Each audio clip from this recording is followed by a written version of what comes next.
அனைவருக்கும் இனிய தமிழ் புத்தாண்டு நல்வாழ்த்துக்கள்.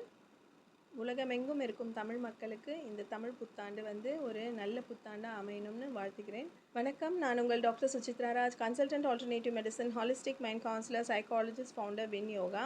இந்த தமிழ் திருநாள் என்றாலே நம்ம சூரியனை வணங்குவது, இயற்கையை வணங்குவது, பஞ்ச சக்திகளான நீர், நிலம், காற்று, ஆகாயம், நெருப்பு, இது அனைத்தும் நம்ம வணங்குறது.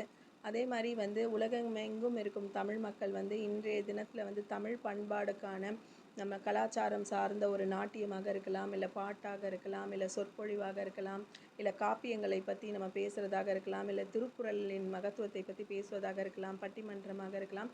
எல்லாரும் உலகமெங்கும் பல நிகழ்ச்சிகள் நடந்துகிட்ருக்கோம். முக்கியமாக உணவு சார்ந்து நான் சொல்லணும் ஆஸ் அ மருத்துவரான இன்றைக்கி நம்ம எல்லாரும் என்னென்ன பிரச்சனைகள் இருந்தாலும் எல்லாரையும் நம்ம வாழ்த்தி மன மகிழ்ச்சியில் நம்ம இருப்போம். ஸோ என்ன இது இருந்தாலும் நம்ம ஒருத்தவங்களை வாழ்த்தும் போது நம்ம மனசு மகிழ்ச்சியாகிறது. ஸோ மனநலத்துக்கும் ஒரு நல்ல திருநாள் இந்த கோடை சார்ந்து அப்படின்னு சொல்லலாம். அதே மாதிரி நம்ம ஒரு மதிய படையல் நம்ம போடும்போது முக்கியமாக ஒரு பச்சடி ஒன்று பண்ணுவோம். அந்த பச்சடி புளி கரைச்சல், கொஞ்சம் வெல்லம், ப்ளஸ் இந்த வேப்பம்பூவை தூவி விட்ட பச்சடி நம்ம சாப்பிடுவோம். அதாவது இந்த வருடம் வரக்கூடிய அனைத்து இனிப்பான விஷயங்களாக இருந்தாலும் சரி, வேறு எந்த விஷயங்களாக இருந்தாலும் சரி, நம்ம அதை அக்செப்ட் பண்ணி கொண்டு போகிறோம் அப்படின்ற ஒரு தாத்பரிய உணவில் இருக்கிறது.